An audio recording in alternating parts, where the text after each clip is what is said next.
leyó Hechos, capítulo 6, versículos del 8, al 15. Antes de volver a leer el pasaje, permítanme orar. Señor que estás en los cielos, gracias damos a ti por permitirnos congregarnos en esta noche de miércoles, a pesar, Señor, de quehaceres, a pesar de labores, a pesar de incluso circunstancias que pueden ser adversas para nuestras vidas. Aquí estamos. Gracias por las personas que han venido. Y este tiempo, Señor, donde tu palabra va a ser leída, expuesta, bendícelo, Señor.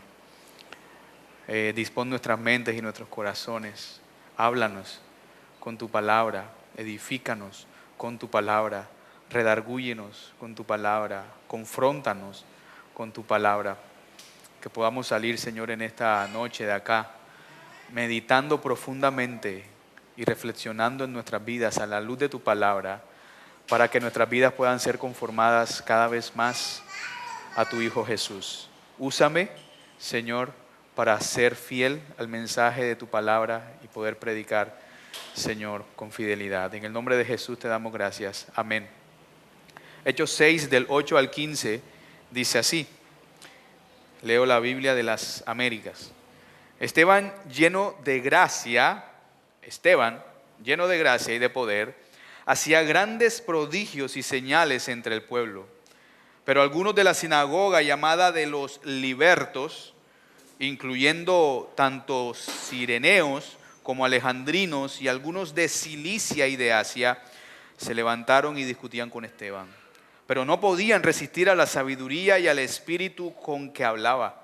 Entonces en secreto persuadieron a algunos hombres para que dijeran: le hemos oído hablar palabras blasfemas contra Moisés y contra Dios.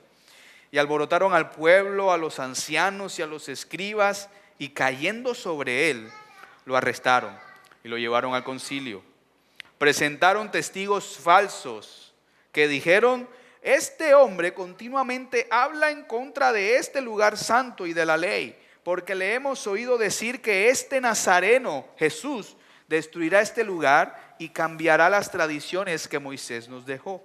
Versículo 15. Y al fijar la mirada en él, todos los que estaban sentados en el concilio vieron su rostro como el rostro de un ángel. Esa es la palabra de esta noche. Hermanos, la Biblia nos llama cada vez, vez tras vez, a recordar a aquellas personas que han venido antes de nosotros. El autor de Hebreos hace un llamado, por ejemplo: acordaos de vuestros pastores que os hablaron en pasado la palabra de Dios. Considerad cuál haya sido el resultado de su conducta, de imitad su fe, a mirar hacia atrás. Pablo también escribe: sed imitadores de mí, así como yo soy de Cristo. Santiago dice como ejemplo de aflicción y de paciencia: hermanos, tomad a los profetas que hablaron en nombre del Señor. Una y otra vez nos insta la Escritura a recordar a aquellos hombres que fueron precedentes para nosotros y que fueron modelo. Estamos destinados a mirar modelos que puedan moldear nuestra fe, que nos puedan ayudar a crecer en nuestra fe. Hay algunos de esos modelos en nuestra propia vida, hay algunos de esos modelos contemporáneos a nosotros, ya sea en nuestra comunidad local, como incluso en nuestra comunidad extensa de la Iglesia Universal viva en este momento, como hay otros nombres que quizás están en la historia, que ya han muerto, que ya de pronto nos quedan quizás los escritos de esos hombres para que nosotros podamos evaluar y mirar la fe de ellos. Pero hay algunos otros hombres cuya historia encontramos en la Biblia. Y uno de esos modelos es de la persona que acabamos de escuchar, Esteban, el siervo.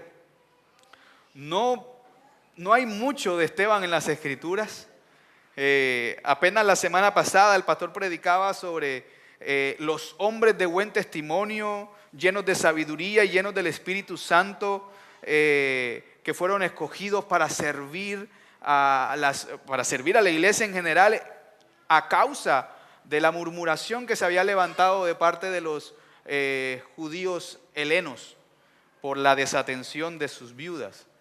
Entonces, dentro de ese grupo de hermanos que fueron escogidos por la iglesia, que tenían buen testimonio, estaba este joven Esteban. Esteban, un joven lleno del Espíritu Santo, lleno de sabiduría. Pero en este capítulo ya no solamente se nos cuenta que él era lleno del Espíritu Santo, sino que se nos narra cómo él era en acción. Y esta historia que acabamos de leer en el pasaje, en términos generales, yo creo que nos plantea dos preguntas importantes. Vemos, por ejemplo, que cuando Esteban, a la luz del pasaje, hablaba, empezó a suscitar cierta resistencia de parte de la gente que lo escuchaba. Cierta ira se fue encendiendo en las personas que estaban alrededor. Entonces, la primera pregunta que puede surgir a la luz de este pasaje es: ¿qué es lo que alimenta la ira del mundo en contra de la iglesia?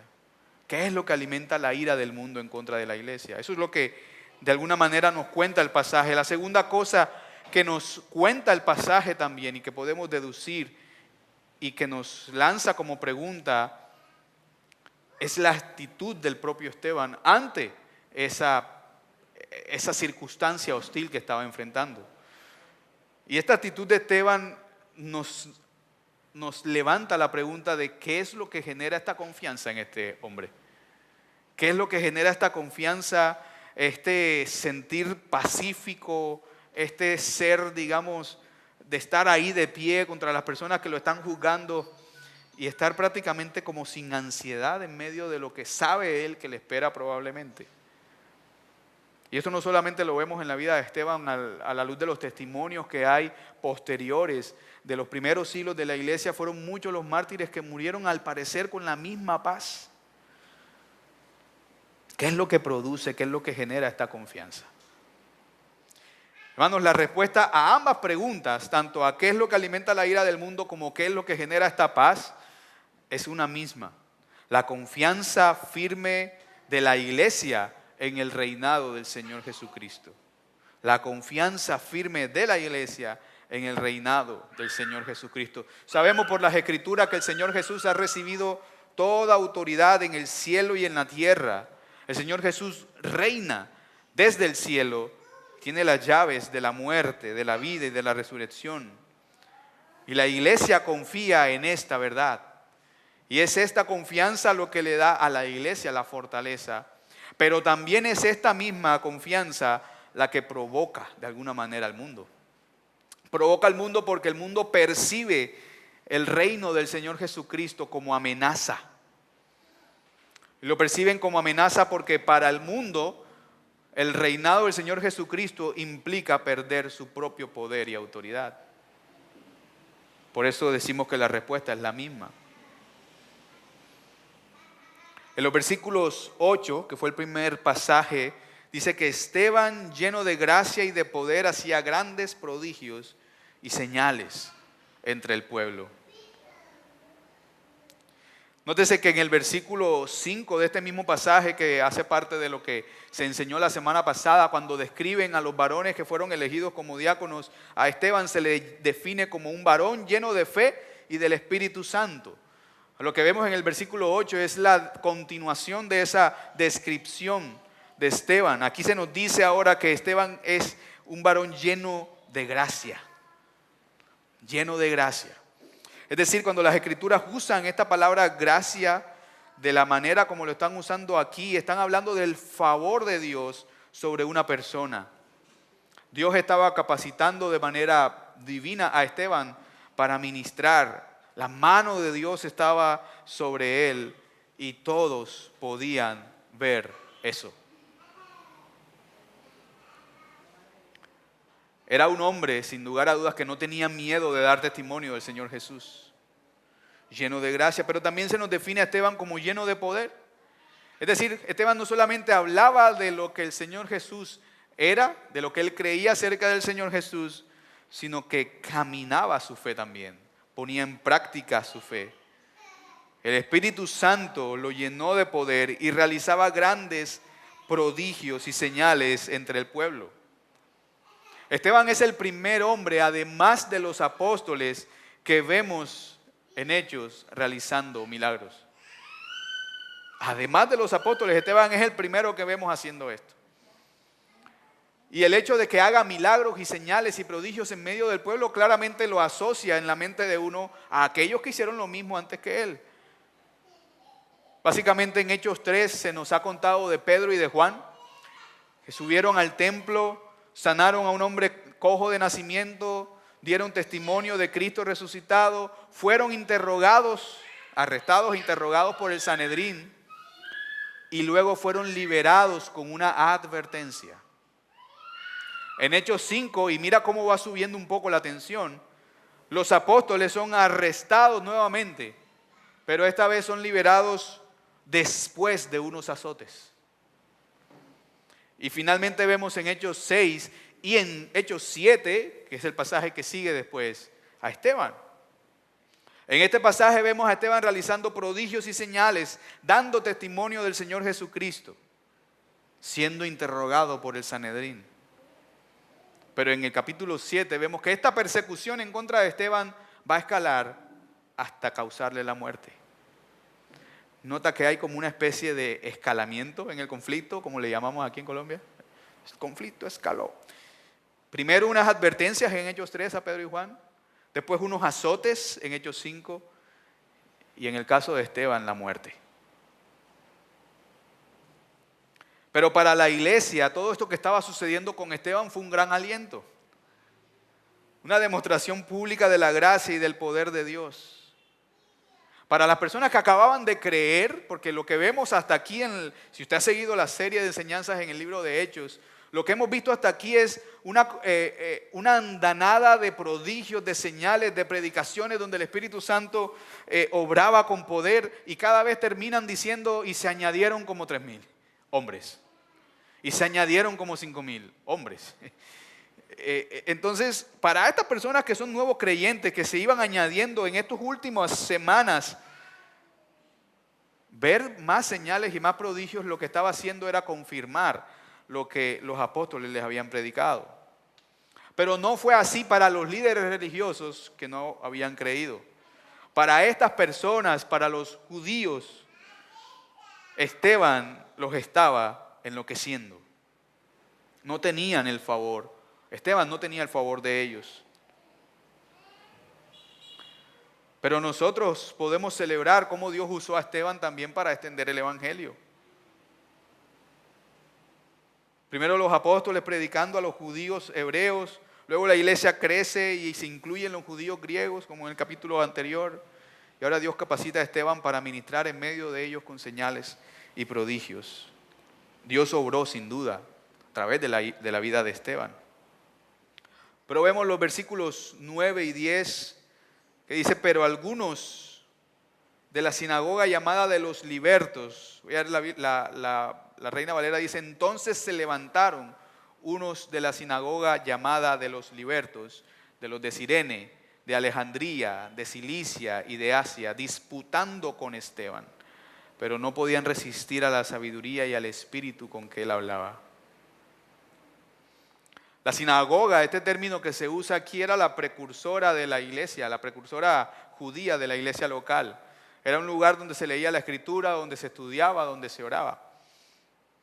Esta sinagoga particular que se menciona aquí, que es la sinagoga de los libertos, se cree que estaba compuesto mayormente por esclavos que habían ganado su libertad. ¡Qué ironía! Los miembros de esta sinagoga venían de todo el mundo.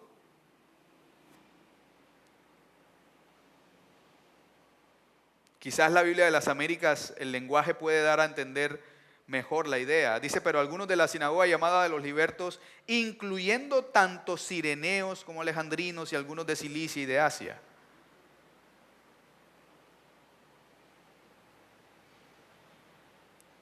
Es decir, habían en esta sinagoga esclavos que habían ganado su libertad, que venían de Cirene, que es el norte de África, que venían de Alejandría, norte de África, pero más específicamente de Egipto también. Cilicia, que es el norte del noreste del mar Mediterráneo, parte de lo que hoy es Turquía. Y esta región de Cilicia incluye curiosamente una ciudad que se llama Tarso, donde más adelante vemos que viene un personaje llamado Saulo. Y cuando mencionan Asia, hacen referencia de manera puntual también a Turquía, a lo que hoy conocemos como Turquía. Incluso se cree que el mismo Pablo hacía parte de esta sinagoga. En Hechos 8, versículo 1, leemos que después de que Esteban es ejecutado, dice que Saulo aprobó su muerte.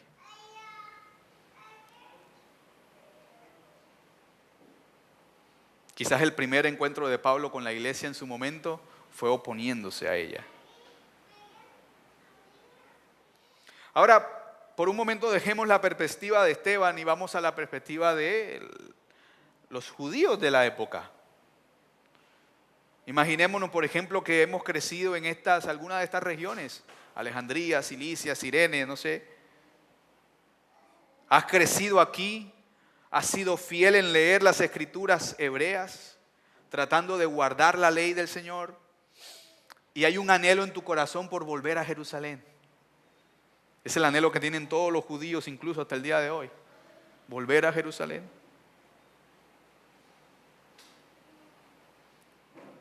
Llegas a Jerusalén, ya después de que durante toda tu vida has trabajado, te retiras, estás jubilado, estás allí, puedes ir al templo cuando quieras, tienes maestros en el templo que enseñan la ley, das tus ofrendas, apoyas financieramente la sinagoga, pero de repente te enteras que hay un grupete de personas afuera siguiendo a un Mesías crucificado,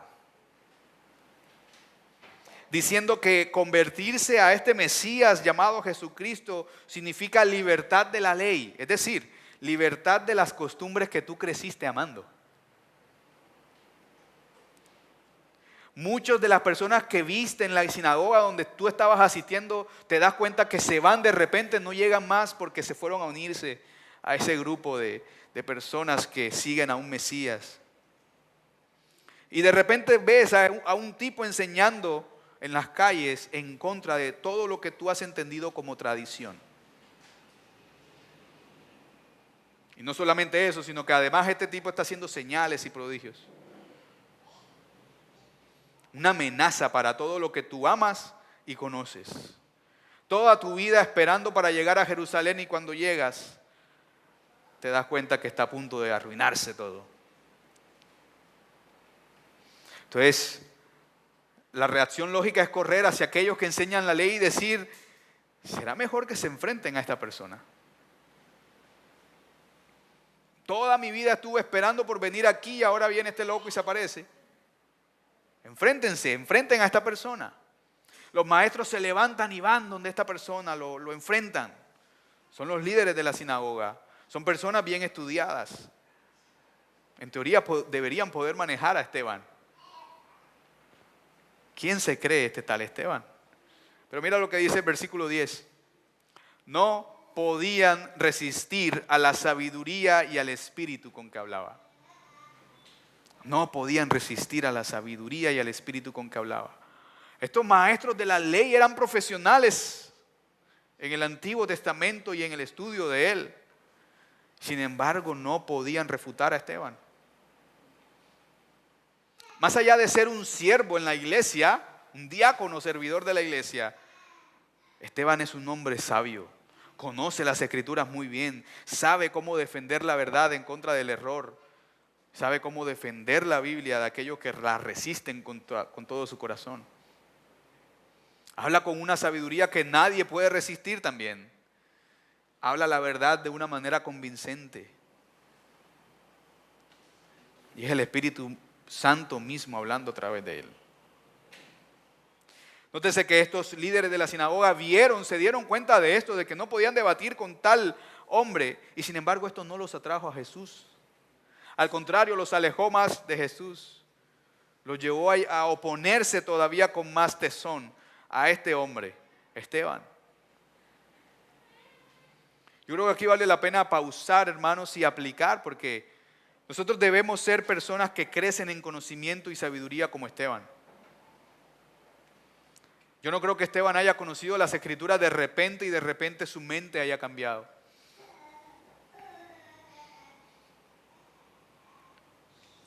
Creo que fue un proceso de aprenderlas. Quizás nosotros no lleguemos a ser tan sabios de modo que cuando hablemos la gente se maraville como con Esteban. Pero todos en la iglesia estamos llamados a hablar la verdad en amor. Todos somos llamados a ser lo suficientemente sabios para hablar la verdad, para hablar de estas cosas. Hermano, si tú te llamas cristiano, eres llamado por la Biblia a hablar la verdad. Y para hablar la verdad en amor, como manda Efesios, tienes que conocer cuál es la verdad. Y eso implica que tenemos que crecer en sabiduría. Entonces, vale la pena preguntarse, ¿soy sabio en verdad? ¿Soy sabio en las Escrituras?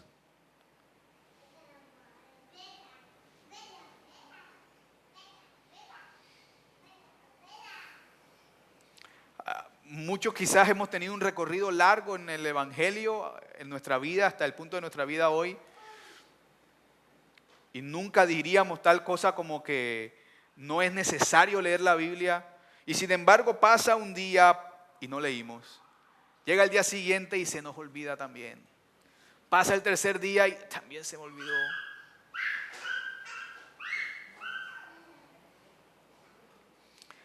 Sabemos que es importante estar llenos de la sabiduría que están en las Escrituras, pero nos alejamos del hábito de leer las Escrituras.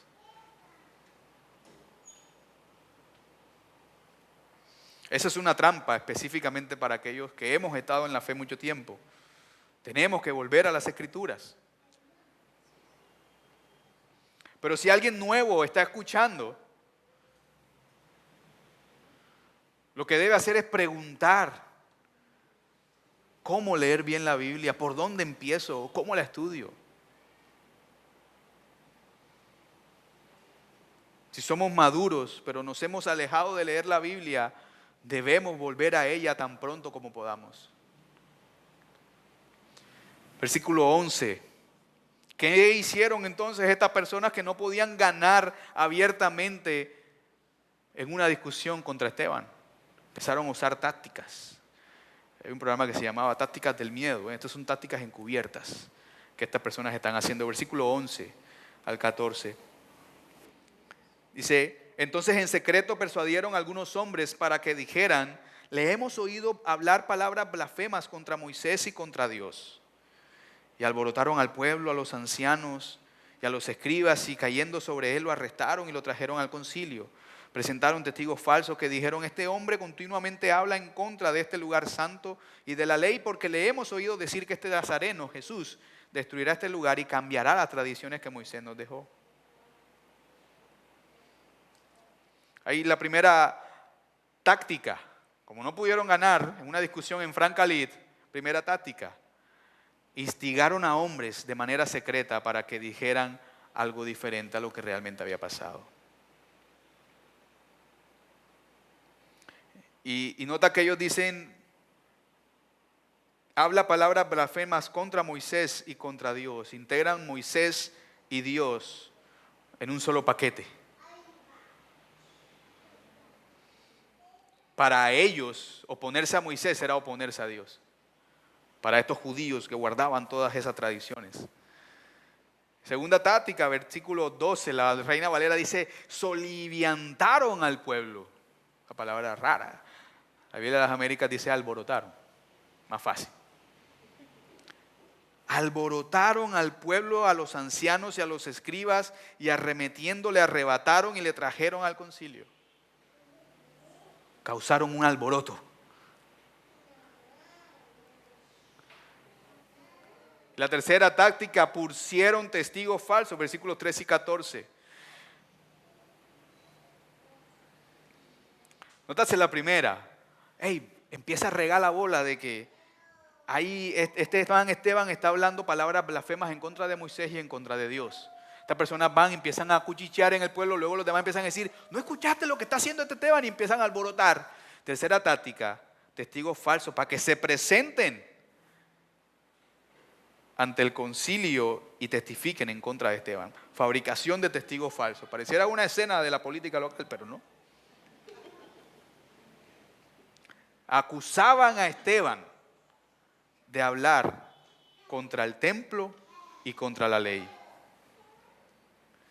Pero nótase que en este punto yo creo que es donde más se ve el paralelismo con el Señor Jesús también. A Esteban pudieron haberlo asesinado también como el Señor Jesús. Pudieron saltarse el juicio si ellos querían. Pero en vez de eso, cogen la calle más larga, trayendo testigos falsos, para tratar de dar una apariencia, ¿no? Como de justicia, de equidad, te tratamos bien. Mira que hicimos todo el proceso, el debido proceso. Quizás lo hicieron también de alguna manera como para callar sus propias conciencias, porque sabían que lo que estaban haciendo estaba mal. Trajeron testigos falsos, así mismo como hicieron con el Señor Jesús también, a quien también le trajeron testigos falsos. Y nótese que los testimonios que estas personas dan no están fabricando completamente una mentira. Más bien están tergiversando de manera sutil y mortal las palabras que sí habló Esteban. Igualmente con el Señor Jesús. El Señor Jesús, por ejemplo, enseñó que uno mayor que Él estaba en medio de ellos. El Señor Jesús dijo, destruid este templo y en 3 días lo levantaré. Pero el Señor Jesús no estaba hablando del templo físico. Pensar que el Señor Jesús hablaba del templo físico era perder el punto de lo que Jesús estaba enseñando. Juan nos dice que el Señor Jesús estaba hablando era del templo de su cuerpo.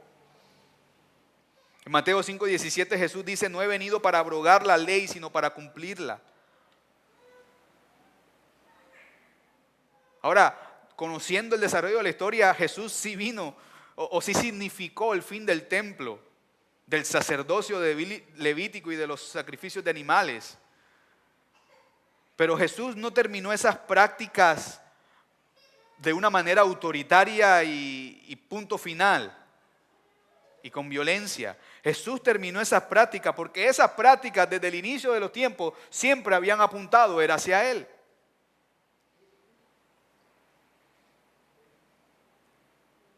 Esas prácticas apuntaban a su cuerpo como el templo, a Él como sacerdote último y final, y a su muerte como el sacrificio que se hizo una sola vez y para siempre.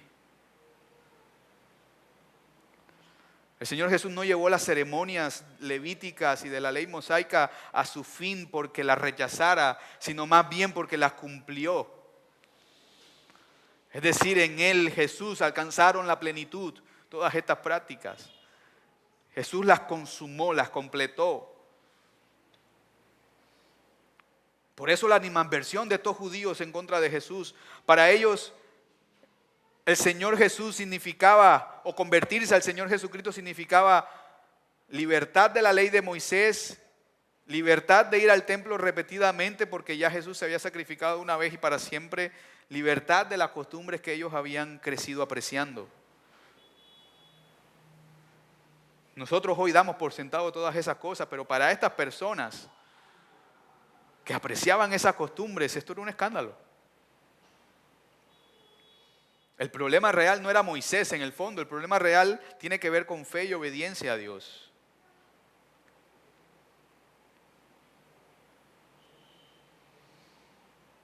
En últimas, el debate que tenían ellos con Esteban no se trataba de verdad y fidelidad, sino para ellos, los judíos, se trataba de preservar las estructuras de poder que ellos tenían. Era lo que estaba desafiando todo lo que Esteban enseñaba. Finalmente el versículo 15 dice, y al fijar la mirada en él, todos los que estaban sentados en el concilio vieron su rostro como el rostro de un ángel. ¿Cómo responde Esteban? Todos estaban en contra de él, todas las cartas estaban jugadas en contra de él. Hicieron bien todo el complot para juzgarlo. Probablemente Esteban está viendo que todo está en contra. No creo que sea tampoco sabio de no verlo. ¿Y cómo responde sabiendo que quizás lo que se acerca es una sentencia de muerte? Dice que todos los que estaban, al mirarlo fijamente, vieron su rostro como el rostro de un ángel. Fijar los ojos.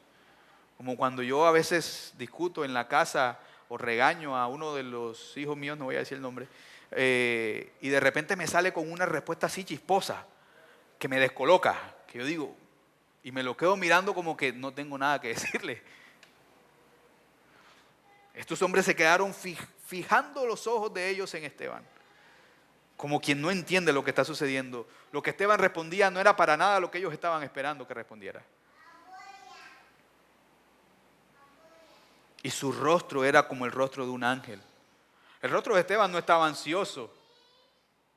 Las respuestas de Esteban estaban llenas de gracia. Ya sea porque tuviera paz, porque tuviera un contentamiento completo, no sabemos. Pero está en completa paz. Esteban sabe en dónde ha depositado su fe, está completamente enamorado del Señor. Y está completamente bien a pesar de lo que le está sucediendo. Quizás su rostro brillaba como el rostro de Moisés, cuando Moisés hablaba con el Señor. Tal vez había luz saliendo de su rostro. Cualquiera que sea el caso, lo que estaba siendo claro para todos los que estaban allí es que el favor de Dios estaba con él. Todos podían verlo. Esteban está confiado. Para Esteban, y debe ser para nosotros hoy, confiar en el Señor Jesucristo no es un conjunto de ideas, no es un código moral, no es una ayuda inspiradora, son palabras positivas. Para Esteban, y debe ser para nosotros hoy, confiar en Cristo es saber que Él está reinando desde el cielo con poder y autoridad. Y Esteban estaba consciente de eso. Porque Esteban está confiado en esto, es que está feliz. Feliz de dar testimonio del Señor Jesucristo, incluso sabiendo a dónde lo va a llevar.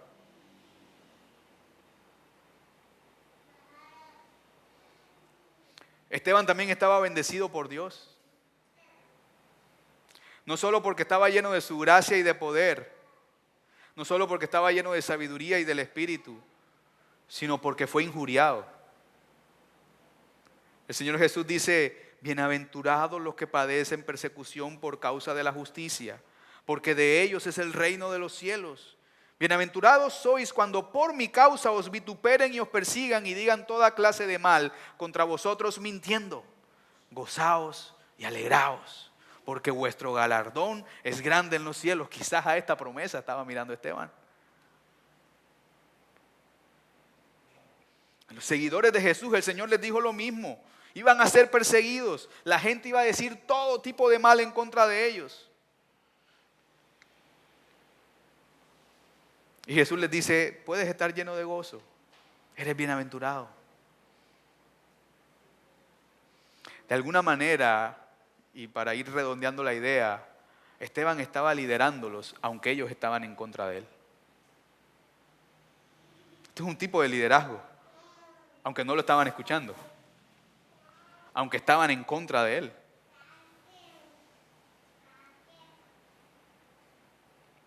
Esteban no siguió la escalada que ellos proponían. Primero una advertencia, después unos azotes, después la muerte. Esteban estaba pacífico. Su rostro era como el de un ángel.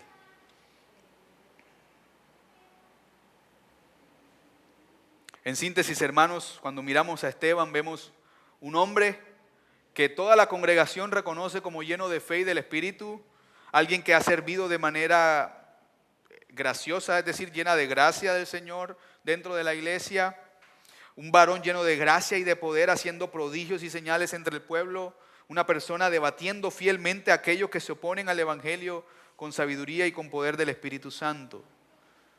Una persona que incluso cuando sufre falsas acusaciones, un falso arresto y un testimonio falso, tiene un rostro sereno, lleno de gracia, confiado y sin ansiedad. Bueno, creo que esto nos debe llevar a nosotros a algunas conclusiones. Primero, celebrar la obra de Dios donde quiera que se haga, donde quiera que el evangelio avance, hay que celebrar aún si esto está sucediendo en circunstancias difíciles.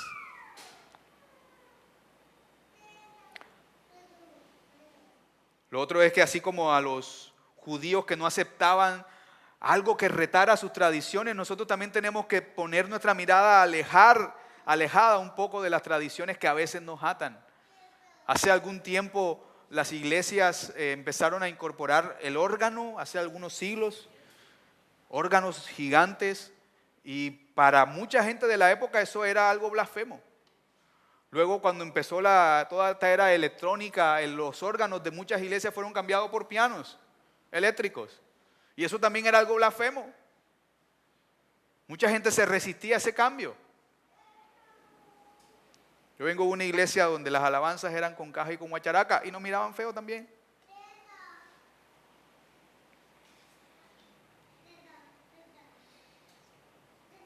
Hay tradiciones que en vez de guardarnos, nos alejan del Señor. Hay tradiciones que en vez de hacernos celebrar algo que deberíamos celebrar, nos llevan a rechazarlo. Y tercera conclusión, hermanos, confiemos en el reino de Cristo. Confiemos en el reino de Cristo. Cristo, el Hijo eterno de Dios, tomó la naturaleza humana para vivir una vida perfecta, para morir una muerte que nosotros merecíamos por nuestros pecados, para resucitar al tercer día y derrotar finalmente la muerte, para ascender al cielo y luego sentarse a la diestra de Dios Padre, y para venir de nuevo, para salvar a aquellos que lo esperan. Esta es la esperanza a la que se aferró Esteban. Esta es la esperanza a la que nosotros tenemos que aferrarnos, para estar igualmente confiados sin importar las circunstancias. La pregunta final, hermanos, es, así mismo como Esteban, ¿es esta nuestra confianza? Vamos a orar. Padre, gracias te damos, Señor, por este tiempo que tú nos regalas. A la luz de tu palabra, Señor, mirando y recordando a este gran siervo tuyo que fue Esteban. Un hombre lleno de gracia, lleno de poder, al que tú dotaste, Señor, con elocuencia incluso para predicar con denuedo, para defender la verdad en contra de enemigos que se levantaban, y que al final tú le diste una serenidad absoluta, aún sabiendo que quizás lo que le deparaba era la muerte. Ni la muerte puede detener el gozo, la paz y la alegría que produce saber que tú nos has salvado, Señor. Ayúdanos a tener esta misma paz. Ayúdanos a tener esta misma serenidad. Ayúdanos a tener esta misma sabiduría. Ayúdanos, Señor, a ser constantes en el estudio de tu palabra para defenderla con la misma fuerza que Esteban lo hacía, para predicarla con el mismo denuedo con el que él lo hacía, y para enfrentarnos a circunstancias difíciles con la misma paz con la que él lo hacía. Gracias te damos, Señor, y permite que podamos meditar en estos versos durante esta noche, durante el resto de días de la semana. En el nombre de tu Hijo amado Jesús, te pedimos que nos guardes. Ahora que salgamos de este lugar, llévanos con bien a donde sea que nos dirijamos, Señor. Y vuélvenos a traer a este lugar, tu iglesia, para congregarnos y cantar juntos, leer tu palabra juntos y escuchar tu palabra juntos el domingo desde las 8 de la mañana. En el nombre de Jesús te damos gracias, Señor. Amén.